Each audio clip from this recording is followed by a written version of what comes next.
들기름, 들깨 하면 무엇이 생각나나요?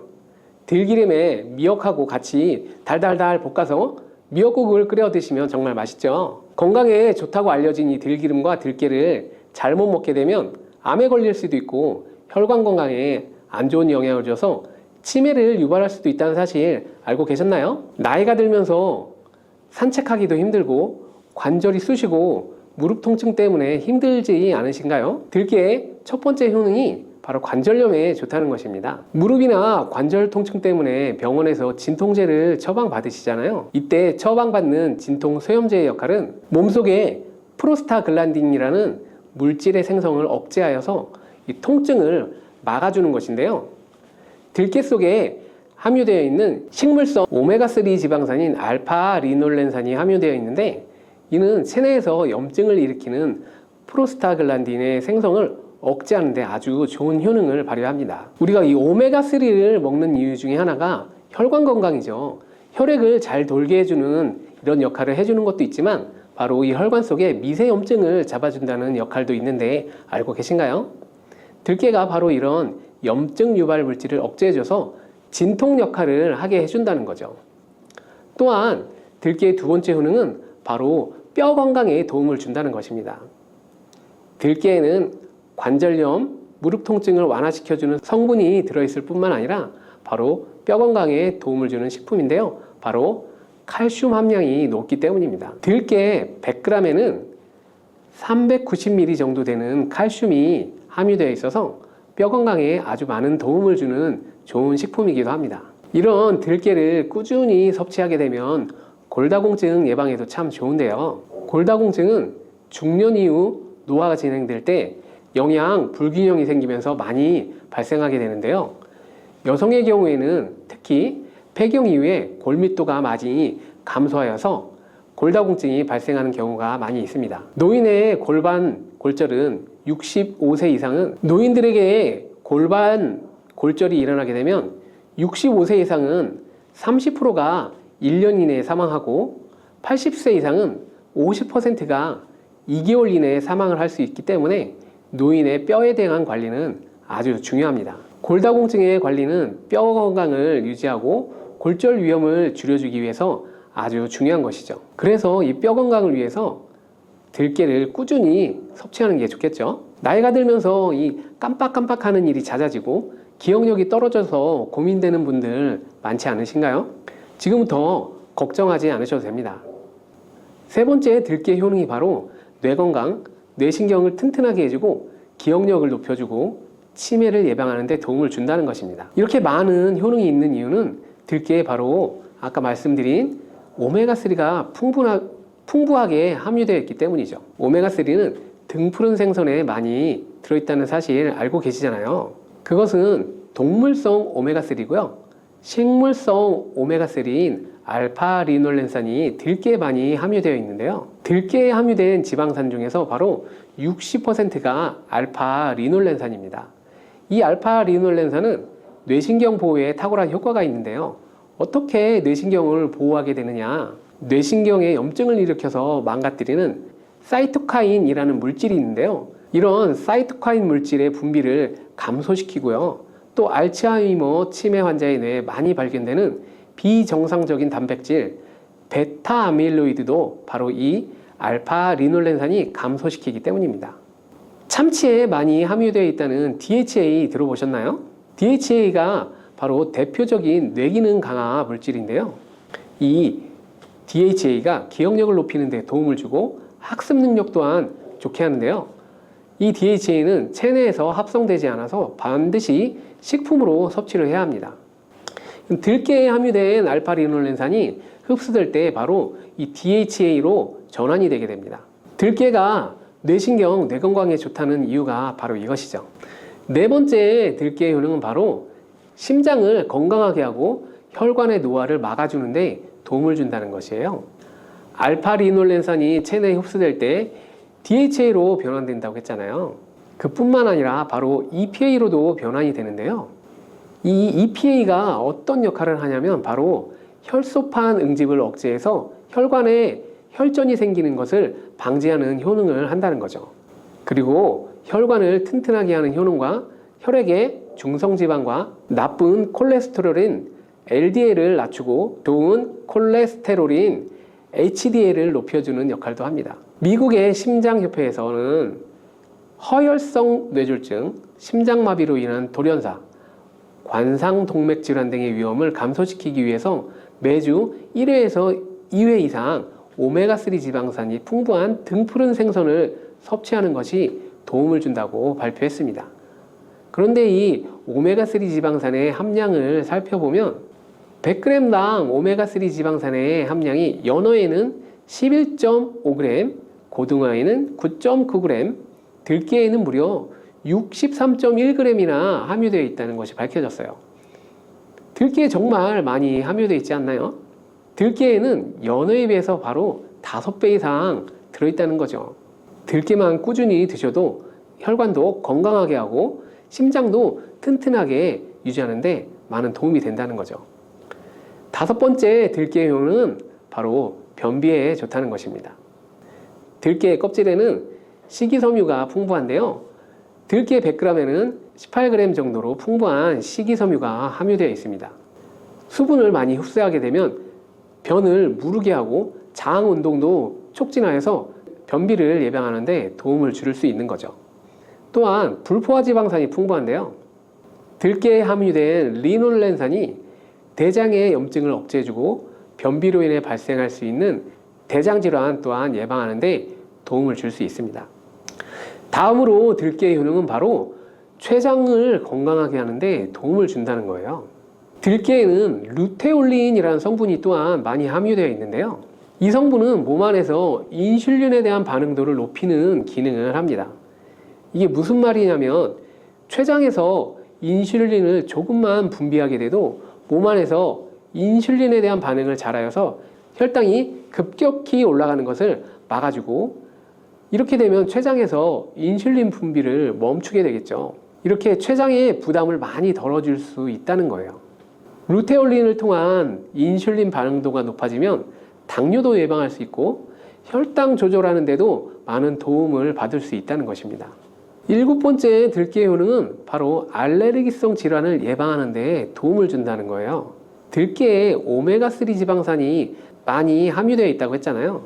이 오메가3 지방산이 염증을 억제하고 면역력을 강화하는 데 효과가 있어서 알레르기 증상을 예방하고 완화시키는 데 도움을 줄 수 있는 거죠. 또 비타민 E가 풍부하게 함유되어 있는데요. 비타민 E는 항산화 작용이 뛰어나고 알레르기 때문에 처방받는 항히스타민제와 비슷한 역할을 한다고 볼 수 있는 거죠.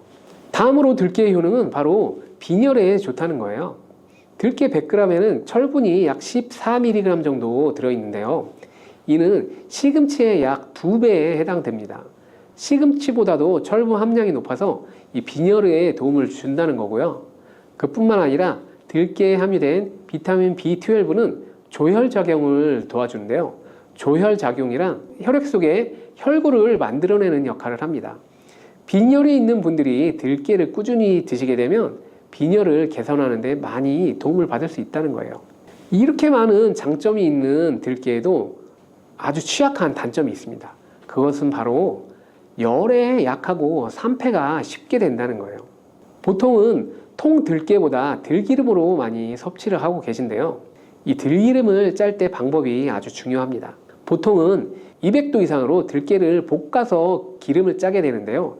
이때 몸에 좋은 오메가3 지방산이 대부분 파괴가 됩니다. 그래서 들기름을 드실 때는 저온에서 합작한 들기름을 사용하는 것이 좋습니다. 저온 압착유 또는 생들기름이라고도 하는데요. 이 기름을 요리에 사용할 때도 열에 오랫동안 가열하지 마시고 요리가 끝날 때쯤 무렵 들기름을 넣어 주거나 먹기 직전에 드레싱을 하여서 드시는 것이 아주 좋습니다. 들기름은 또 산패가 쉽다고 했잖아요. 들기름이 산패되면 벤조피렌이 생성되는데 바로 이게 1급 발암물질이에요. 산패된 들기름을 지속적으로 드시게 되면 발암물질을 계속 먹게 되는 거죠. 그래서 들기름의 사용 기한을 지켜주는 것이 아주 중요한데요. 보통은 2달 내로 드시는 것이 좋고 개봉을 했다면 1달 이내에 소비하는 것을 권장드립니다. 보관 방법도 중요한데요. 신문지나 검은 비닐 등으로 감싸서 빛을 차단하고 밀봉한 상태에서 반드시 냉장 보관하시기 바랍니다. 실온에 두신다면 들기름의 산패는 급속히 진행되기 때문입니다. 그런데 이 들기름을 오래 보관할 수 있는 방법이 있는데요. 그것은 바로 참기름과 섞어서 보관하는 것입니다. 참기름에는 비타민 E와 세사몰이라는 성분이 있는데요. 이 성분들이 산패를 막아주는데 도움을 준다는 거죠. 참깨에 있는 세사몰이라는 성분은 참기름을 고온에서 볶거나 기름을 짜는 과정에 생성되는 물질인데요. 이 때문에 다른 기름에 비해서 참기름이 산패가 느리고 지속성이 좋은 거죠. 그래서 들기름과 참기름을 7:3 또는 8:2 정도로 섞어서 보관하시면 조금 더 오래 보관할 수 있습니다. 그런데 들깨를 기름으로 드시게 되면 들깨 껍질을 섭취할 수 없는데요. 들깨 껍질에 몸에 좋은 식이섬유와 대표적인 항산화 물질인 폴리페놀 성분을 다 버리게 되는 거죠. 그래서 들깨를 제대로 드시려면 들기름보다도 통들깨 자체로 드시는 것이 좋습니다. 마트에 가면 통들깨보다도 들깨 가루를 많이 판매하고 있는데요. 들깨 가루는 산패가 빨리 진행되기 때문에 통들깨를 찾아서 구매하시기 바랍니다. 통들깨를 구매하시면 그 안에 작은 돌이라든지 이물질들이 들어있는데요. 세척을 잘 해주셔야 합니다. 세척하는 방법도 바로 알려드릴게요. 먼저 들깨를 물에 담가서 씻어줍니다. 그리고 물 위에 뜨는 것만 채로 이렇게 걷어서 옮겨주시기 바랍니다. 이렇게 몇 번을 하게 되면 바닥에 이물질만 남게 되는데요. 그것은 버리고 또 물에 담가서 씻어주고 물 위에 뜨는 것만 채로 걷어서 옮겨주고 이 작업을 3번, 4번 반복해주면 깨끗한 통들깨를 세척할 수 있습니다. 깨끗하게 세척한 통들깨는 자연 건조를 시켜주셔도 되지만 시간이 오래 걸리기 때문에 팬에 담아서 약한 불로 건조시켜 주거나 쉬운 방법은 전자레인지를 이용하시면 됩니다. 전자레인지를 이용해서 건조하는 방법도 알려드릴게요. 세척한 통들깨를 접시에 담아 주시고요. 이렇게 해서 5분 정도 전자레인지에 돌려주세요. 그리고 꺼내서 상태를 한번 확인해 줍니다. 아직 건조가 덜 되었을 거예요. 한 번에 오랜 시간 전자레인지를 돌리게 되면 들깨가 탈 수 있기 때문에 이렇게 5분 정도씩 돌려가면서 상태를 확인해 주면서 완전히 건조될 때까지 반복해 주시면 됩니다. 완전히 건조된 통들깨는 그냥 스푼으로 떠서 한 스푼씩 이렇게 드셔도 됩니다. 먹을 만큼 믹서기에 갈아서 음식에 넣어 드셔도 좋고 통들깨 자체로 음식에 넣어 드셔도 됩니다. 밥할 때 한 스푼 넣어서 같이 밥을 해도 아주 좋은 방법입니다. 이렇게 하면 들깨를 산패되지 않은 상태로 신선하고 건강하게 드실 수 있습니다. 요즘 들어 몸이 예전 같지 않다고 느껴지시는 분들 계신가요? 만약 그런 분들이 계시다면 몸에 바로 단백질이 부족한 것이 아닌가 의심해 볼 수 있습니다. 나이가 들면서 왜 단백질 섭취가 중요한지 그리고 그에 따른 여러 가지 사실들을 알아보려고 하는데요. 나이 들수록 단백질을 섭취하는 게 아주 중요하다는 말을 들어보신 분들도 많이 계실 거예요. 우리 몸의 필수 영양소라고 하는 단백질, 이 단백질 섭취가 중요한 이유 5가지를 알려드릴 거예요. 첫 번째는 근감소증 예방입니다. 나이가 들면 근육량이 자연스럽게 줄어들게 되는데요. 이를 근감소증이라고 합니다. 근감소증은 근육이 빠르게 줄어드는 질환으로 단백질은 근육을 구성하는 주요 성분인데요. 단백질을 충분히 섭취하지 않으면 근육량이 급격히 줄어들게 되고 이렇게 되면 근력도 같이 약화되어서 근감소증을 유발할 수 있습니다. 단백질이 부족하게 되면 그 진행이 훨씬 더 빨라질 수 있는데요. 근육이 줄어들게 되면 일상생활을 하기 어려워지고 이렇게 되면 근육이 더 빠르게 감소하게 되는 악순환이 생길 수 있습니다. 단백질 섭취와 운동을 병행하는 게 가장 좋겠죠. 단백질이 중요한 이유 2번째는 면역력 증가 때문입니다. 단백질과 면역력 무슨 연관이 있냐고요? 단백질은 우리 몸의 세포 그리고 장기뿐만 아니라 수많은 호르몬을 구성하는 중요 요소입니다. 또 단백질은 면역 시스템에서 중요한 역할을 하는 항체와 효소를 생성하는데 백혈구라고 많이 들어보셨죠? 백혈구는 감염을 인식하고 싸우는 주요 면역세포인데 이 백혈구가 주로 단백질을 사용하여 병원균을 인식하고 항체를 만들어 병원균을 물리치는데 중요한 역할을 합니다. 또한 우리 몸의 중요한 면역세포도 감염에 대응할 때 단백질을 사용하여 신호를 보내고 병원균을 파괴하는 작용을 합니다. 나이가 들면서 면역 시스템이 약해지기 쉬운데 그럴수록 단백질을 충분히 섭취하게 되면 면역력을 끌어올릴 수 있습니다. 단백질 섭취가 중요한 이유 세 번째는 심혈관 질환 예방 때문입니다. 단백질은 심혈관 건강에도 많은 영향을 주는데요. 특히 식물성 단백질이 도움을 많이 주게 됩니다. 예를 들자면 콩류, 견과류 등은 나쁜 콜레스테롤인 LDL의 수치를 낮추고 심혈관계 질환의 위험을 줄이는 데 도움이 됩니다. 특히 노년층에서 단백질 섭취는 고혈압, 동맥경화증, 심장병 등을 예방하는 데 중요한 역할을 합니다. 네 번째는 피부의 탄력 저하를 예방할 수 있습니다. 피부의 주성분 중 하나인 콜라겐은 단백질로 이루어져 있는데요. 나이가 들면 콜라겐이 자연스럽게 감소하게 되는데 이로 인해서 피부 탄력이 떨어지고 주름이 생기게 되는 거죠. 이때 단백질을 충분히 섭취하게 되면 피부 건강에도 좋은 영향을 주는데요. 단백질 공급은 피부 재생을 촉진시켜주고 피부 건강을 유지하는 데 도움을 주게 됩니다. 다섯 번째는 골다공증을 예방하는 데 도움을 줍니다. 나이가 드신 여성분들은 특히 더 주목해 주시기 바랍니다. 질병관리청의 보도자료에 따르면 대한민국 50세 이상의 골다공증 유병률은 22.5%로 약 5명 중 1명은 골다공증이 있다는 거예요. 골다공증은 조용한 뼈도둑이라고 하는데요. 초기 증상이 뚜렷하게 보이지 않지만 골다공증이 한번 생기면 이로 인해 고관절, 척추, 목, 손목 등의 골절이 생기기 쉽고 이로 인해서 합병증 또한 증가하게 되는데요. 이 골다공증을 예방하는 데 중요한 요소가 바로 단백질입니다. 단백질은 이 뼈를 구성하는 중요한 요소 중 하나인데요. 뼈의 건강을 유지하는 데 필요한 칼슘과 함께 단백질은 뼈의 구조를 안정화시키고 골밀도를 높여주고 골다공증을 예방하는 데 중요한 역할을 하게 됩니다. 한마디로 노년층에서 우리가 알고 있는 칼슘과 비타민 D와 함께 단백질 섭취를 증가시키면 뼈가 약해지는 것을 방지할 수 있습니다. 이렇게 중요한 우리 몸속의 단백질이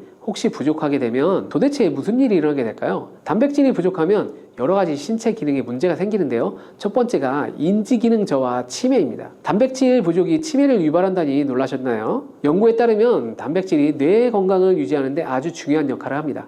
특히 기억력에 많은 영향을 주는데요. 단백질은 뇌에서 신경 전달 물질을 만들고 뇌세포의 구조를 유지하는 데 도움을 줍니다.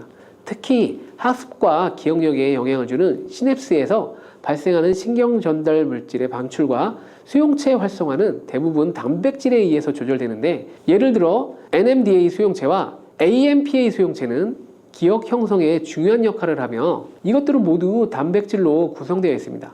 그래서 충분한 단백질을 공급받지 못하면 뇌 기능이 떨어지고 치매와 인지 기능 저하 위험이 점점 커질 수 있는 가능성이 높아진다는 거예요. 이러한 단백질 섭취가 우리 몸에 얼마나 중요한 영향을 끼치는지 다시 한번 아셨나요? 또 단백질이 부족하면 탈모도 일어날 수 있습니다. 혹시 머리카락이 점점 얇아지고 빠지고 있는 것 같다고 느껴지시는 분들 계신가요? 탈모도 이 단백질 부족과 관련이 있는데요. 우리 머리카락도 단백질인 케라틴으로 이루어져 있기 때문에 단백질이 부족하면 머리카락이 자연스럽게 약해지고 그 증상이 점점 심해지면 탈모가 올 수 있다는 거죠. 우리가 광고로 많이 접하는 탈모 영양제 같은 경우도 맥주 효모 성분과 머리카락을 이루고 있는 아미노산 단백질로 구성되어 있다는 것을 보면 쉽게 이해가 가실 거예요.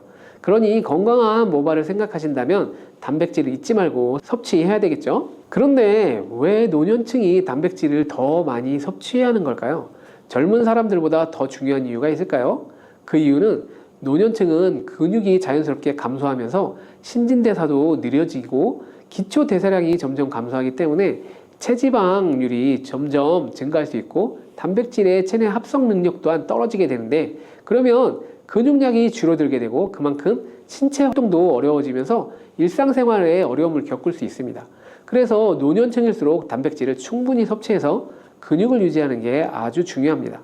그런데 노년층은 소화 기능이 떨어지기 때문에 사실 고기나 생선 같은 동물성 단백질을 섭취하는 게 불편할 수도 있고 나이가 드시면서 식사량이 감소하거나 식사 준비에 번거로움도 있기 때문에 매끼 단백질을 챙겨 먹는데 어려움이 있는 것이 사실입니다.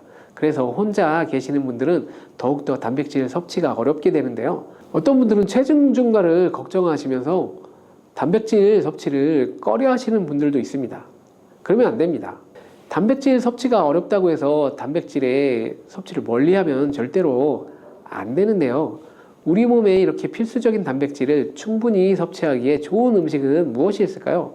단백질을 섭취하는데 좋은 추천 음식 4가지 바로 소개해 드릴게요.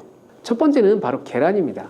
사실 단백질 하면 가장 먼저 떠오르는 식품이 바로 계란인데요. 계란 2알만 드셔도 하루에 필요한 단백질의 20%를 섭취할 수 있습니다. 특히 계란의 단백질은 완전 단백질로 분류되는데요. 이는 우리 몸이 제대로 기능하는데 필요한 필수 아미노산을 포함한다는 것을 뜻합니다. 계란은 단백질뿐만 아니라 비타민 A, D, E도 함유하고 있어서 건강에 매우 좋은데요. 계란은 자연적으로 비타민 D를 함유하고 있는 드문 식품 중 하나입니다.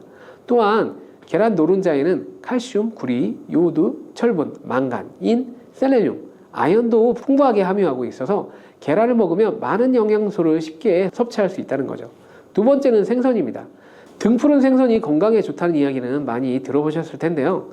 사실 등푸른 생선뿐만 아니라 다른 생선도 저지방, 고단백 식품으로 다른 고단백 식품인 육류에 비해서 지방 함량이 낮고 필요한 영양소는 그대로 제공해 줄 수 있습니다. 생선에는 단백질과 함께 오메가3 지방산도 풍부하게 함유되어 있어서 심혈관 건강에 많은 도움을 줍니다. 특히 연어, 고등어, 참치 같은 생선은 단백질뿐만 아니라 항염증 효과도 있습니다. 그리고 대구 같은 백색 생선은 지방 함량이 매우 적고 단백질은 상대적으로 많아서 체중 걱정하시는 분들이나 다이어트를 하시는 사람에게도 더욱 좋은 생선입니다. 등푸른 생선도 지방 함량은 높지만 이 지방이 건강에 유익한 오메가3 지방산이기 때문에 건강에 도움이 되는 것인데요. 생선의 단백질은 다른 육류나 콩류보다 소화가 편하고 생선의 살은 비교적 부드러워서 섬유질을 가지고 있어 소화가 빠르고 몸에서 쉽게 분해가 됩니다. 쉽게 흡수가 됩니다. 세 번째는 유단백 식품인 우유나 요거트 같은 유제품입니다. 특히 노년층에서는 유제품을 섭취하면 칼슘도 함께 챙길 수 있어서 골다공증 예방에 많은 도움을 받을 수 있는데요. 유제품에 포함된 단백질은 고품질 단백질입니다. 고품질 단백질은 신체가 효율적으로 사용하고 필요한 아미노산을 모두 공급하는 단백질을 말하는데요. 유제품에 포함된 주요 단백질은 카제인과 웨이로 2가지 모두 필수 아미노산을 풍부하게 포함하고 있습니다. 웨이 단백질은 소화가 쉽기 때문에 운동 직후에 우유를 섭취하면 근육에 아미노산을 빠르게 공급할 수 있고, 카제인은 천천히 흡수되어서 장시간 동안 일정한 수준의 아미노산을 제공해 주어 근육 손실을 예방하는 데 도움을 줍니다. 하지만 우유를 먹으면 속이 불편하신 분들도 계시죠? 많은 사람들이 유제품을 섭취할 때 소화 불편을 겪을 수 있는데 특히 락토스 불내증, 즉 유당 불내증이 있는 경우입니다. 그러나 요즘에는 이런 분들을 위한 락토스를 제거한 락토프리 우유나 치즈, 요구르트 등은 락토스가 거의 없거나 적은 제품들이 많이 나와 있는데요. 락토스 불내증이 있는 사람들도 이런 유제품은 문제없이 섭취할 수 있습니다. 소화가 어려우신 분들은 참고하시면 도움이 되겠죠. 네 번째는 바로 콩류입니다. 콩류 또한 식물성 단백질로 유명하죠. 콩은 식물성 단백질을 제공하는 대표적인 식품인데요. 두부나 두유 같은 식품으로도 쉽게 섭취할 수 있고요. 콩류와 같은 식물성 단백질은 고기나 유제품과 같은 동물성 단백질에 비해서 지방 함량이 낮고 콜레스테롤이 없는 특징을 가지고 있습니다. 특히 콩, 렌틸콩, 병아리콩, 검정콩 등 다양한 종류의 콩류는 필수 아미노산을 풍부하게 함유하고 있어서 신체가 필요로 하는 단백질을 골고루 제공하게 되는데요. 특히 고기나 생선 같은 동물성 단백질이 소화가 어려우신 분들에게는 두부나 비지찌개 같은 소화가 잘 되면서 단백질도 충분히 섭취할 수 있는 콩류가 좋은 단백질 식품이 됩니다. 이렇게 몸에 필수적인 단백질, 음식만으로 충분히 섭취하게 되면 좋겠지만 그게 어려운 경우도 있을 텐데요. 이때 단백질 보충제도 좋은 선택이 될 수 있습니다. 운동 후에 빠르게 단백질을 보충하고 싶을 때나 식사를 통해 충분한 단백질을 섭취하기 어려운 경우에는 보충제가 유용한데요. 마트에서 쉽게 찾을 수 있는 단백질 파우더나 고단백 프로틴바를 이용하면 간편하게 단백질을 보충할 수 있습니다. 하지만 이렇게 간편하게 섭취할 수 있는 제품들을 몸에 좋다고 많이 섭취하면 좋을까요? 과량 섭취할 때도 큰 문제가 될 수 있습니다. 한 번에 과도한 단백질을 섭취하게 되면 신장에 부담을 줄 수 있고 또 체내에서 불필요하게 지방으로 축적될 수 있습니다. 단백질의 하루 권장 섭취량은 성인 기준 몸무게 1kg당 약 1g인데요. 하루 권장 섭취량을 꼭 지키는 게 중요하죠. 한마디로 보충제는 식사로 부족한 부분을 보충하는 역할만 하도록 하고 식사로 골고루 단백질을 섭취하는 게 가장 이상적입니다. 다음으로 단백질 섭취할 때 간단한 팁을 하나 알려드릴게요. 매 끼니마다 조금씩 단백질을 나눠서 섭취하는 게 단백질 흡수에는 효과적인 거 아시나요? 단백질은 탄수화물과 지방과는 다르게 잉여 단백질이 몸에 저장이 되지 않는데요. 그 때문에 한 번에 과량으로 섭취하면 소화가 어려워지거나 신장에 부담을 줄 뿐만 아니라 필요 이상의 단백질은 또 배출되기 때문에 번거롭더라도 매일 조금씩 몇 끼마다 꾸준히 섭취하시는 게 중요합니다.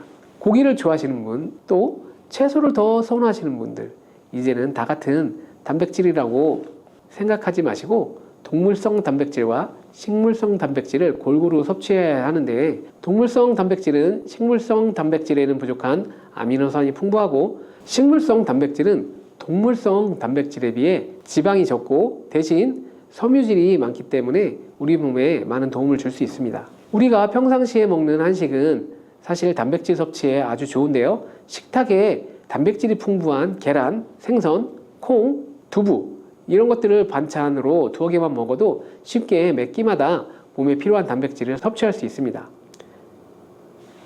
당근이 몸에 좋다는 사실은 이미 알고 계시죠? 몸에 좋다는 당근도 먹는 방법과 함께 먹는 음식에 따라 몸에 독이 될 수도 있고 보약이 될 수 있다는 사실 알고 계신가요?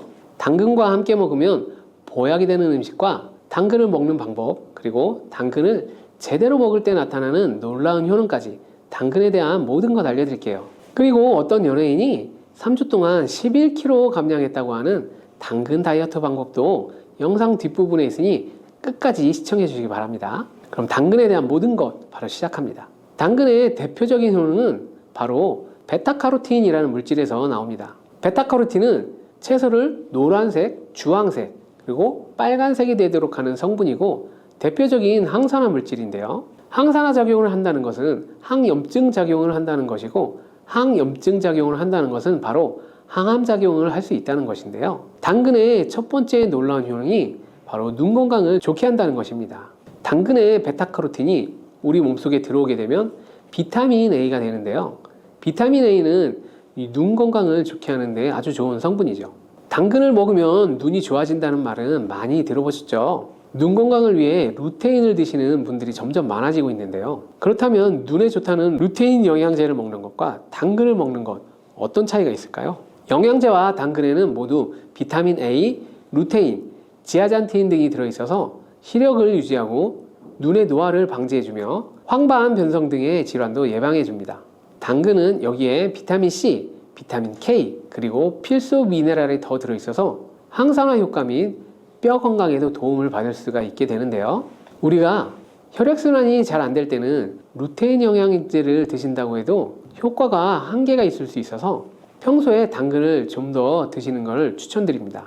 두 번째 당근의 효능은 바로 노화 방지입니다. 이것도 베타카로틴의 효능과 관련이 있는데요. 노화가 된다는 것은 몸이 산화가 되고 염증이 많아진다는 것인데요. 염증이 몸 안에 곳곳에서 문제를 일으키게 되는 것이죠. 이런 염증을 없애주는 것이 바로 노화를 방지하는 것인데요. 바로 당근의 베타카로틴과 비타민C는 강력한 항산화 작용으로 염증을 없애주고 노화를 방지해주는 것이죠. 세 번째 당근의 효능은 바로 장을 건강하게 하고 당뇨를 예방한다는 것입니다. 요즘에 당근 주스 많이들 만들어 드시는데요. 착즙해서 드시는 분들 많으시죠. 약간 아쉬운 것은 착즙하고 남은 찌꺼기는 모두 버린다는 것입니다. 당근은 사실 식이섬유 폭탄이라고도 할 수 있는데요. 당근의 베타카로틴이 혈액 내의 염증을 제거하고 당근의 식이섬유는 장 속의 노폐물들을 제거하는 역할을 해줍니다. 장 속에 유산균이 살아가려면 유산균의 먹이가 있어야 되는데요. 이 먹이를 프리바이오틱스라고 합니다. 그리고 프리바이오틱스의 역할을 해주는 것이 바로 당근의 식이섬유입니다. 또한 식이섬유는 당을 흡착하여 배출해주는 효능이 있는데요. 이 효능은 당이 우리 몸에 흡수되는 속도를 늦춰주기 때문에 혈당이 급격히 오르는 것을 막아주게 됩니다. 이런 과정은 당뇨를 예방하는 데 아주 탁월한 효능을 발휘하게 되는 것이죠. 네 번째 당근의 효능은 바로 암을 예방한다는 것입니다.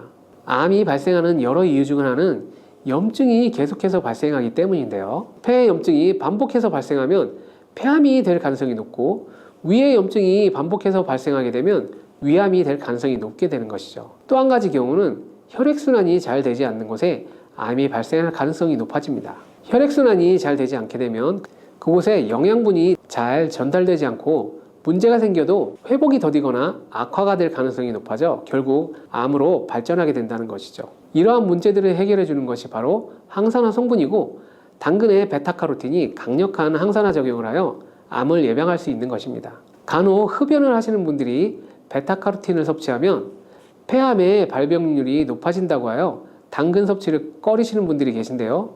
걱정하지 않으셔도 됩니다. 암 발생은 당근과는 아무런 관련이 없습니다. 폐암이 발생했던 실험군은 당근을 섭취한 것이 아니고 베타카로틴 영양제를 섭취한 것이었으며, 당근을 섭취한 실험군은 오히려 암 발병률이 낮아졌다는 연구 결과가 있습니다. 다섯 번째 당근의 효능은 바로 치매 예방입니다. 베타카로틴은 뇌혈관에도 작용을 하게 되는데요. 뇌혈관에 쌓이는 베타아밀로이드를 제거하여 뇌신경을 활성화시켜주는 역할을 해줍니다. 이렇게 뇌신경이 활성화되면 기억력과 학습 능력이 향상되고 치매를 예방할 수 있게 되는 거죠. 치매는 발병이 되면 치료하는 것은 거의 불가능해서 예방이 정말 중요한데요. 치매를 예방하는데 가장 중요한 것이 이 혈관을 깨끗하게 하는 것입니다. 당근의 베타카로틴이 혈관을 깨끗하게 해주는 효능이 있으니 당근을 매일 하나씩 꾸준히 섭취하여 치매를 예방하길 추천드립니다. 여섯 번째 당근의 효능은 바로 다이어트에 효과적이라는 것인데요. 여성 연예인이 당근 다이어트로 3주 동안 바로 11kg을 감량한 사실도 있습니다.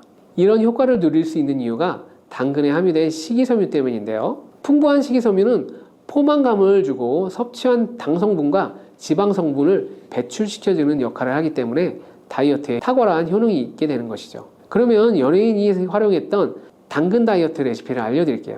당근을 잘 씻어서 잘게 채를 썰어줍니다. 당근 한 개에 소금 한 스푼을 넣어 10분 정도 절여주시고 절인 물은 꼭 짜서 버려줍니다. 그리고 올리브 오일과 식초에 버무려 밀폐 용기에 담아 냉장고에서 2~3시간 숙성한 후에 드시면 됩니다. 먹을 때는 사과를 채를 썰어 함께 드시면 더욱 맛있게 드실 수 있습니다. 이렇게 좋은 당근도 먹는 방법에 따라 효과를 10배 이상 늘릴 수도 있고 함께 먹으면 더욱 좋은 식품들이 있는데요. 우선 당근을 드실 때 다이어트가 목적이라면 생으로 드시는 것이 가장 효과가 좋습니다. 다만 식이섬유는 소화가 잘 되지 않기 때문에 장이 안 좋은 분들은 익혀서 드시는 것이 좋은데요. 그리고 당근을 드실 때 껍질까지 함께 드시는 것을 추천드립니다. 당근의 영양 성분은 껍질에 가장 많이 함유되어 있기 때문입니다. 또한 당근의 베타카로틴은 지용성 성분인데요. 지용성이라는 것은 기름에 잘 녹는다는 것이죠. 따라서 이 베타카로틴을 잘 흡수하기 위해서는 기름과 함께 섭취하는 것이 좋은데요. 오메가3가 풍부한 올리브유나 들기름, 아마씨유 같은 기름을 사용하시면 더욱 좋고요. 이렇게 기름을 사용하여 살짝 익혀 드시게 되면 생으로 드셨을 때 10% 흡수되는 베타카로틴을 70% 흡수할 수 있게 됩니다. 엄청난 차이죠. 기름에 볶을 때 주의사항은 너무 오래 익히지 말고 살짝만 익혀서 드시는 것이 좋습니다.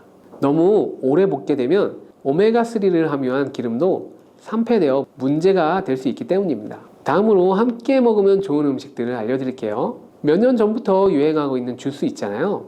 ABC 주스라고도 하는데요. 들어가는 재료는 바로 사과, 비트, 당근이죠.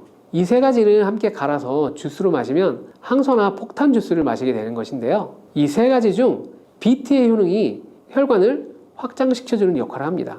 풍부한 항산화 성분들이 확장된 혈관을 따라 온몸 구석구석에 공급되어서 혈관을 깨끗하게 하고 염증을 제거하여 각종 질병을 예방할 수 있게 되는 것이죠. 또한 비트에는 옥살산이 함유되어 있어 신장의 결석을 유발할 수 있기 때문에 신장이 약하신 분들은 약간의 주의가 필요하고요. 그래서 요즘엔 비트를 빼고 사과와 양배추, 당근 이렇게 세 가지를 넣은 ACC 주스를 많이 드시고 있습니다. 양배추는 우리 몸에 진액을 보충해 주어 점막을 촉촉하게 해주는 효능이 있어 외부로부터 들어오는 바이러스와 이물질을 배출시켜주는데 탁월한 효능이 있습니다. 그리고 항암 효과를 극대화시켜줄 수 있는 음식도 알려드릴게요.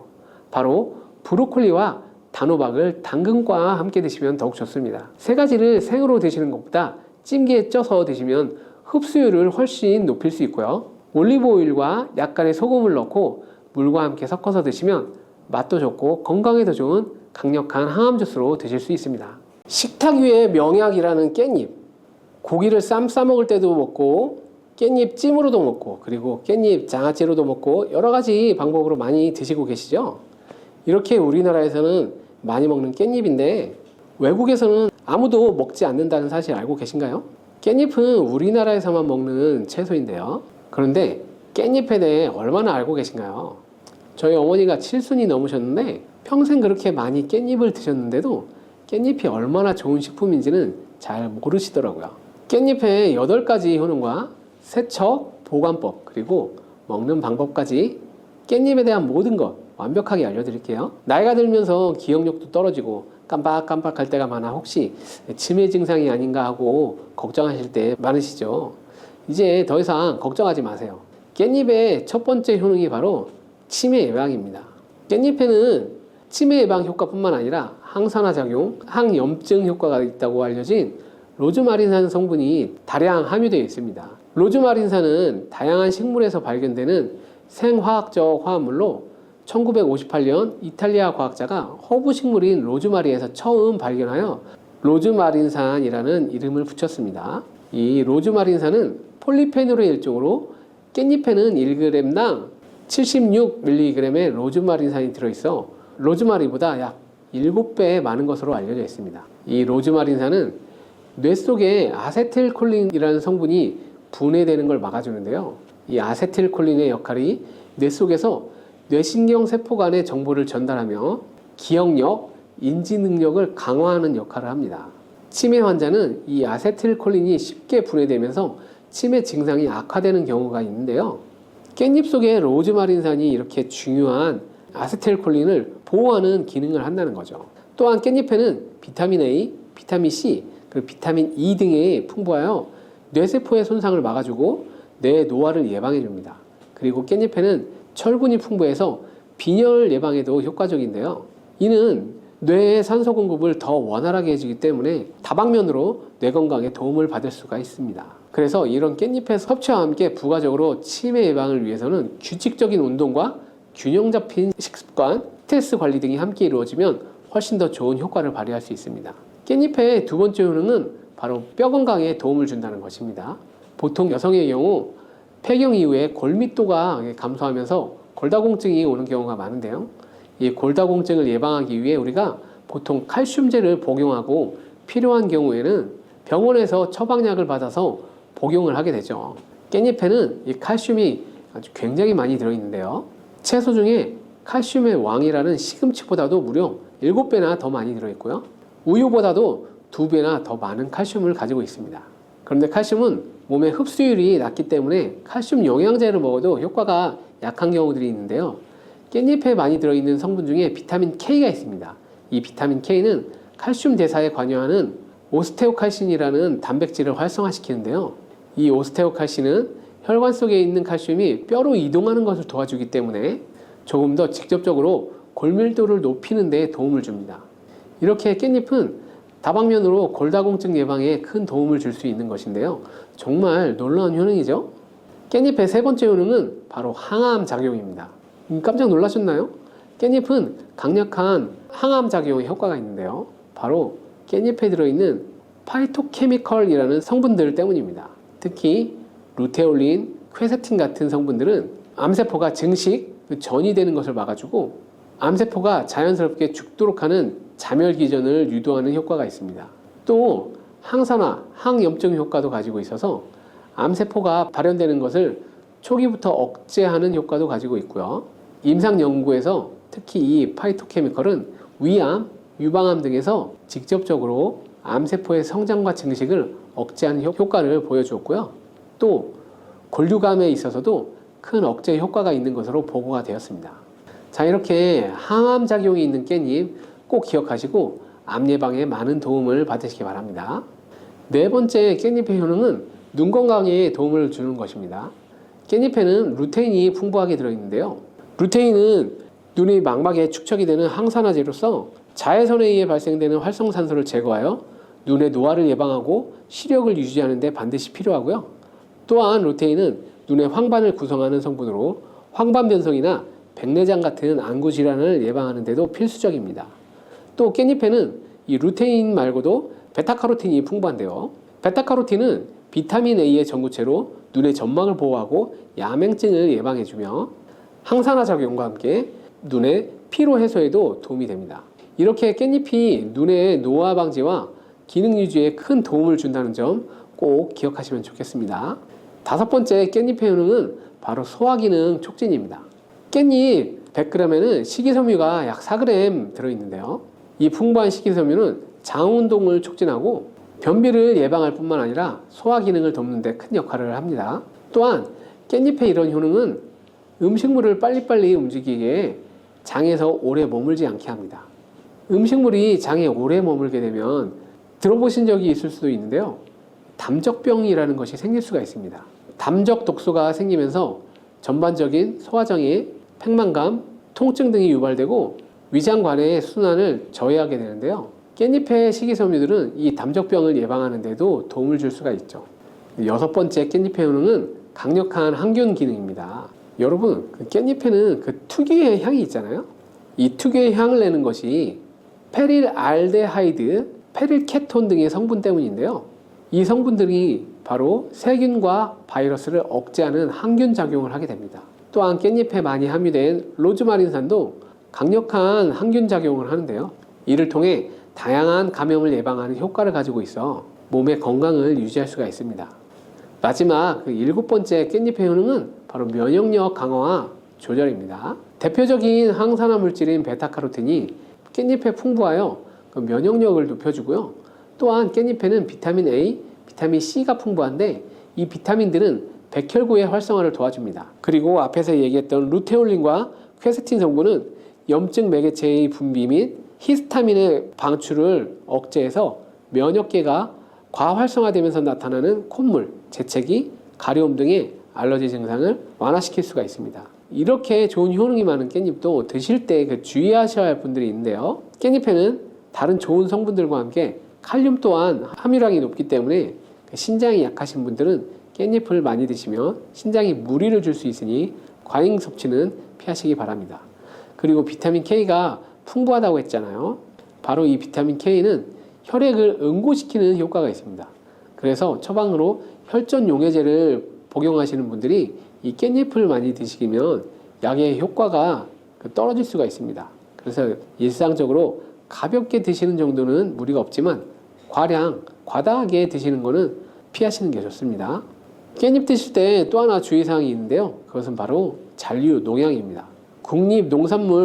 국립농산물품질관리원에서 조사를 했는데요. 잔류 농약 수치가 깻잎, 상추, 부추 순으로 깻잎에 가장 많았습니다. 그 이유가 있는데요. 깻잎 뒷면에 보면 그 까칠까칠한 그 잔털이 많이 있잖아요. 이 잔털 덕분에 농약뿐만 아니라 다른 이물질, 애벌레, 벌레알 등이 잘 달라붙어 있습니다. 그래서 깻잎은 세척이 아주 중요한데요. 세척하는 방법도 바로 알려드릴게요. 깻잎은 흐르는 물에만 씻으면 절대 안 됩니다. 깻잎의 그 상한 부분이나 검게 변한 꼭지는 잘라주시고요. 물에 푹 담가주시는 게 좋습니다. 그리고 식초를 조금 넣고 5분 정도 기다려주세요. 그 후에는 깻잎 한 장씩 떼어 흐르는 물에 앞뒷면을 잘 씻어주면 됩니다. 세척이 그렇게 어렵지는 않죠. 깻잎은 금방 검게 변하게 되어 보관하기가 약간 어려운 채소인데요. 보관법도 바로 알려드릴게요. 깻잎은 낮은 온도에 약하고 보관할 때 수분이 없으면 금방 시들어 버리거든요. 오래 보관할 수 있는 방법은 깨끗이 씻은 깻잎에 물기를 너무 탈탈 털지 마시고요. 혹시나 탈탈 터졌다면 지퍼백 안에 물을 약간 넣어 주시면 됩니다. 그리고 깻잎의 꼭지를 아래로 향하게 해서 넣어 주세요. 그러면 아래쪽 고인물에 깻잎의 꼭지가 살짝 잠겨 물을 흡수하게 되면 금방 시들지 않습니다. 그리고 냉장고에 문짝에 세워서 보관해 주시면 되는데요. 냉장고 안쪽은 온도가 상대적으로 낮아서 깻잎이 쉽게 상할 수 있어 바깥쪽인 문에 보관하시면 되는 것입니다. 깻잎은 먹는 방법이 중요한데요. 생으로 먹을 때도 물론 좋지만 찜으로 쪄서 드실 때 영양소 흡수를 더욱 많이 할 수 있습니다. 간단하면서도 맛도 좋고 영양도 좋은 깻잎찜 만드는 방법 바로 알려드릴게요. 우선 잘 씻은 깻잎을 준비하시고요. 양념장을 만들겠습니다. 양념장에는 고춧가루 1스푼, 간장 1스푼, 물 5스푼인데요. 다시마 육수가 있으면 더욱 좋습니다. 그리고 설탕 1스푼, 매실청 1스푼, 그리고 들기름 2스푼을 넣어주시고요. 양파 반 개를 잘 다져서 양념에 넣어주신 다음에 잘 섞어줍니다. 들기름을 사용하게 되면 향도 좋을 뿐만 아니라 들기름에는 항염증에 효과가 좋은 감마리놀렌산이 풍부하여 아토피나 피부 건조증에도 많은 도움을 줄 수 있습니다. 그리고 깻잎과 들기름을 같이 조리를 하면 깻잎의 풍부한 항산화 성분인 베타카로틴의 흡수율을 올릴 수 있는 효과가 있습니다. 지금 알려드릴 깻잎찜은 불을 사용하지 않고 전자레인지를 이용할 건데요. 전자레인지 용기에 깻잎을 넣고 양념장을 잘 묻혀줍니다.